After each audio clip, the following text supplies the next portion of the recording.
Hi friends, welcome to Faris home food. இன்றைக்கி வந்து டேஸ்டியான சுவையான சிக்கன் பிரியாணி எப்படி செய்யலாம்னு சொல்லித்தரேன். 1 kg சிக்கன் பிரியாணி தாங்க இப்போ நம்ம செய்ய போகிறோம். அளவான காரத்தோடு நல்ல உதிரி உதிரியாக பலபலண்டு வாய்க்கு ருசியாக சிக்கன் பிரியாணி எப்படி செய்யலான்னு பார்த்துடலாமா? வாங்க வீடியோக்குள்ளே போய் பார்க்கலாம். வீடியோக்குள்ளே போய் பார்க்குறதுக்கு முன்னாடி நம்மளுடைய சேனல் ஃபேரிஸ் ஹோம் ஃபுட் சேனலில் சப்ஸ்கிரைப் பண்ணாதவங்க சப்ஸ்கிரைப் பண்ணிக்கோங்க. Thank you. India basmati rice 1 kg எடுத்து வச்சுருக்கிறேன். தண்ணி ஊற்றி நல்லா வாஷ் பண்ணிவிட்டு ஒரு 1/2 hour வந்து நல்லா ஊற வச்சுருங்க. இப்போ இந்த அரிசி ஒரு பக்கம் ஊறிட்டுக்கட்டும். அதுக்குள்ளே இப்போ பிரியாணி பண்ணுறதுக்கு பிரியாணி சட்டி வச்சுக்கோங்க. 150 ml எண்ணெய் ஊற்றிக்கலாம். இது கூடவே 2 டீஸ்பூன் அளவுக்கு நெய் போட்டுக்கோங்க. நெய் போடும்போது கொஞ்சம் நல்லா கமகமன்னு வாசனையாக இருக்கும். உங்கள் விருப்பம் வேணும்னா போட்டுக்கலாம், இல்லைனாலும் விட்டுடலாம். இப்போ எடுத்து வச்சுருக்கிற பட்டை, கிராம்பு, ஏலக்காய் போட்டுக்கலாம். இப்போ நீல வாக்கில் நறுக்கின வெங்காயத்தையும் போட்டுக்கோங்க. வெங்காயம் நல்லா கோல்டன் கலரில் ஆகிற வரைக்கும் வதக்கிக்கோங்க. எந்த அளவுக்கு நீங்கள் நல்லா வெங்காயம் கோல்டன் கலரில் ஆகிற வரைக்கும் வதக்குறீங்களோ அந்த அளவுக்கு வந்து சாப்பாட்டு வந்து கெட்டு போகாமல் இருக்கும். காலையில் செஞ்சிங்கன்னா நைட்டு வரைக்கும் கூட கெடாமையே இருக்கும். அதே சமயத்தில் இந்த அளவுக்கு நல்லா வெங்காயம் பொன்னிறமாக ஆகும்போது அந்த பிரியாணியும் அவ்வளோ ஒரு டேஸ்ட்டாகவும் சூப்பராகவும் இருக்கும். பாருங்கள், நல்ல வெங்காயம் பொன்னிறமாக ஆயிடுச்சு. இப்போ இந்த ஸ்டேஜில் ஒரு கைப்பிடி அளவுக்கு தாராளமாக கொத்தமல்லி இலை போட்டுக்கலாம். ஒரு கைப்பிடி அளவுக்கு புதினா இலையும் போட்டுக்கோங்க. கூடவே 2-3 பச்சை மிளகாவை கீறி போட்டுக்கலாம். இந்த எண்ணெயிலேயே புதினாவையும் கொத்தமல்லியும் வதக்கும்போது நல்ல ஒரு ஃப்ளேவர் கிடைக்கும், நல்ல ஒரு டேஸ்ட்டாகவும் இருக்கும்.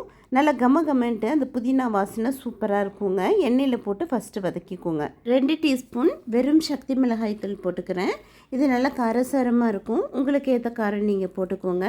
இந்த எண்ணெயிலே போட்டு மிளகாத்தூள் போட்டு வதக்கும்போது நம்ம எக்ஸ்ட்ரா கேசரி பவுடரோ வேறு எதுவுமே கலருக்கு ஆட் பண்ணணுன்னு அவசியமே இல்லை. இந்த மிளகாத்தூள் எண்ணெயில் போட்டு வதக்கும்போது நல்ல கலர்ஃபுல்லாக இருக்கும். இப்போது இஞ்சி பூண்டு பேஸ்ட்டு போட்டுக்கலாம். 100 இஞ்சி 100 பூண்டு போட்டுக்கோங்க. இஞ்சியை விட பூண்டு அதிகமாக இருக்கும். எக்காரணத்தை கொண்டும் இஞ்சியை விட பூண்டு கம்மியாக போட்டுறாதீங்க, டேஸ்ட்டே இருக்காது. இஞ்சியும் பூண்டு சமமாக இருந்தால் கூட பரவாயில்ல, ஆனால் கம்மியாக போட்டுறாதீங்க. திக்கான தயிராக ஒரு 200 ml தயிர் ஊற்றிக்கலாம். தயிர் ஊற்றிட்டு நல்லா மிக்ஸ் பண்ணி விட்டுக்கோங்க.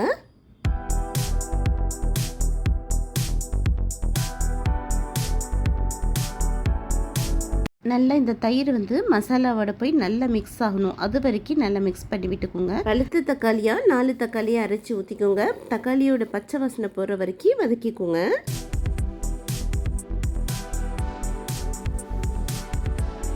தக்காளி ஒரு 2-3 நிமிஷம் வந்து பச்சை வாசனை போய் நல்லா இந்த மசாலாவோட போய் இந்த தக்காளி நல்லா சாஃப்டாக குழஞ்சி வரட்டும். 3 நிமிஷம் ஆயிடுச்சு. இப்போ எடுத்து வச்சுருக்கிற 1 kg சிக்கன் போட்டுக்கலாம். சிக்கனையும் போட்டு நல்லா சுருள இந்த எண்ணெயிலேயே வதக்கிக்கோங்க. இப்போது 2 டீஸ்பூன் அளவுக்கு உப்பும் போட்டுக்கலாம். நல்லா உப்பும் போட்டுட்டு நல்லா மிக்ஸ் பண்ணி விட்டுக்கோங்க. இப்போவும் உடனே தண்ணி ஊற்ற வேண்டாம். நல்லா சிக்கன்லேருந்து எண்ணெய் பிரிஞ்சு வரும். அந்த அளவுக்கு வந்து அப்போ தான் உப்பு காரம் எல்லாம் சிக்கனில் பிடிச்சி சாப்பிட்றதுக்கு சிக்கன் ரொம்ப நல்லா சூப்பராக இருக்கும். அப்படியே விட்டுருங்க. ஒரு 5 நிமிஷம் வரைக்கும் அப்படியே அடுப்பை வந்து சிம்மில் வச்சுருங்க. பாருங்கள், இப்போ 5 நிமிஷம் ஆயிடுச்சு. ஓரெல்லாம் நல்லா எண்ணெய் பிரிஞ்சு வந்திருக்கு. இப்போ இந்த ஸ்டேஜில் நம்ம தண்ணி ஊற்றிக்கலாம். 800 ml தண்ணி ஊற்றிக்கோங்க. தண்ணி ஊற்றிட்டு நல்லா மிக்ஸ் பண்ணி விட்டுக்கோங்க. இப்போ இந்த ஸ்டேஜில் நல்லா உப்பு காரம் எல்லாம் செக் பண்ணிக்கோங்க. இப்போ அடுப்பை அப்படியே சிம்மில் வச்சுட்டு ஒரு 5 minutes அப்படியே மூடி போட்டு விட்டுருங்க. சிக்கன் ஒரு பக்கம் வெந்துக்கிட்டு இருக்கட்டும். இப்போ இன்னொரு சைடு வந்து ஒரு பாத்திரம் வச்சுக்கோங்க. சாதம் வடித்து தான் நம்ம பிரியாணி பண்ண போகிறோம். 2 லிட்டர் அளவுக்கு தண்ணி ஊற்றிக்கலாம். உங்கள் அரிசிக்கு ஏற்ற மாதிரி நீங்கள் தண்ணி ஊற்றிக்கோங்க. இப்போ நான் 2 லிட்டர் தண்ணி ஊற்றியாச்சு. இது கொதிக்கட்டும். இப்போ இதுலேயே 2 டீஸ்பூன் அளவுக்கு உப்பு போட்டுக்கலாம். சாதத்துக்கு ஏற்ற உப்பு நீங்கள் போட்டுக்கோங்க. இப்போ நல்லா கொதி வரட்டும். கொதி வந்ததும் இப்போ ஊற வச்சுருக்கிற அரிசியை போட்டுக்கலாம். அரிசி வந்து ஒரு 60% வெந்தால் போதும். மிச்சம் வந்து நம்ம வந்து தம் போடும்போது வெந்துடும் சூப்பராக. இந்த தண்ணியிலேயே 2 பிரியாணி இலையும் போட்டுக்கோங்க. புதினா இலை இருந்தால் கூட 2 புதினா இலையும் போட்டுக்கலாம். போட்டு வடிச்சிங்கன்னா நல்லா வாசனையாக இருக்கும் சாப்பாட்டு. இப்போ பாருங்கள், அரிசி வந்து ஒரு 60% சூப்பராக நல்லா வெந்து இருக்குது. போதுங்க. ஸ்டவ் வந்து ஆஃப் பண்ணிவிட்டு நல்லா சாதம் கொஞ்சம் கூட தண்ணி இல்லாமல் வடித்து எடுத்துக்கோங்க. வடித்த சாதத்தை நல்லா ஆற வச்சு எடுத்துக்கோங்க. இப்போ பாருங்கள், சிக்கன் நல்லா கொதிச்சிட்ருக்கு. இப்போது முழு லெமன் ஒன்று எடுத்துக்கோங்க. 2ஆக கட் பண்ணி லெமன் ஜூஸ் இதில் பிழிஞ்சு விட்டுக்கலாம். அவ்வளோதாங்க.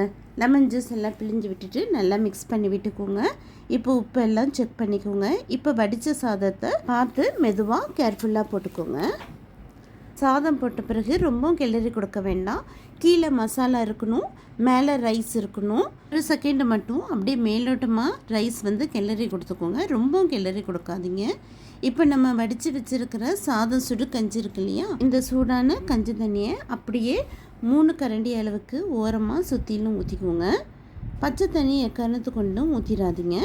இந்த கஞ்சி தண்ணியில் உப்பு இருக்கிறதுனால நல்ல சாதத்தில் உப்பெல்லாம் நல்லா பிடிச்சிருக்கும். மேலோட்டமாக இந்த மாதிரி பண்ணி விட்டுக்கோங்க. இப்போது மூடி போட்டு விட்டுருங்க. கம்ப்ளீட்டாக அடுப்பை வந்து சிம்மில் வச்சுருங்க 20 மினிட்ஸு. இப்போ மூடி போட்டு விட்டு வெயிட்டுக்கு ஒரு பாத்திரம் ஃபுல்லாக தண்ணி எடுத்து வச்சுக்கோங்க. கம்ப்ளீட்டாக சிம்மில் வச்சு 20 மினிட்ஸ் அப்படியே விட்டுருங்க. இப்போ 20 மினிட்ஸ் ஆயிடுச்சு. இந்த பாத்திரத்தை எடுத்துடலாம். இப்போது ஓப்பன் பண்ணி பார்க்கலாம். பாருங்கள், சூப்பராக மேலே நல்ல உதிரி உதிரியாக அரிசி நல்லா சூப்பராக வெந்திருக்குது. நல்லா கம்மன்னு வாசனையாக இருக்குங்க. நல்ல உதிரி உதிரியாக பலன்னு இருக்குது. பாருங்கள், சிக்கன்லேயும் நல்லா மசாலாலாம் பிடிச்சி சூப்பராக நல்ல சிக்கன் பிரியாணி கம்மன்ட்டு ரெடி ஆகிடுச்சிங்க. அவ்வளோதாங்க, சூப்பரான சிக்கன் பிரியாணி ரெடி ஆகிடுச்சு. வாங்க இது சூடாக சாப்பிட்லாம். ரொம்ப நல்ல ஒரு டேஸ்ட்டாக இருக்குங்க. வாழை இலை போட்டு அதில் நல்ல இந்த சூடான சிக்கன் பிரியாணி, சிக்கன் 65, வெங்காயம் சம்பல் வச்சு சாப்பிட்டீங்கன்னா டேஸ்ட்டு வேறு லெவலில் இருக்குங்க. கண்டிப்பாக இதே போலேயே ட்ரை பண்ணி பாருங்கள். உங்கள் எல்லாருக்கும் ரொம்ப பிடிக்கும். இதே போலேயே செஞ்சு பார்த்துட்டு எப்படி இருக்குன்னு கமெண்ட் பண்ணுங்கள். இந்த வீடியோ பிடிச்சிருந்ததுன்னா மறக்காமல் லைக் பண்ணுங்கள், ஷேர் பண்ணுங்கள், சப்ஸ்கிரைப் பண்ணுங்கள். தேங்க்யூ ஃபார் வாட்சிங். பாய்.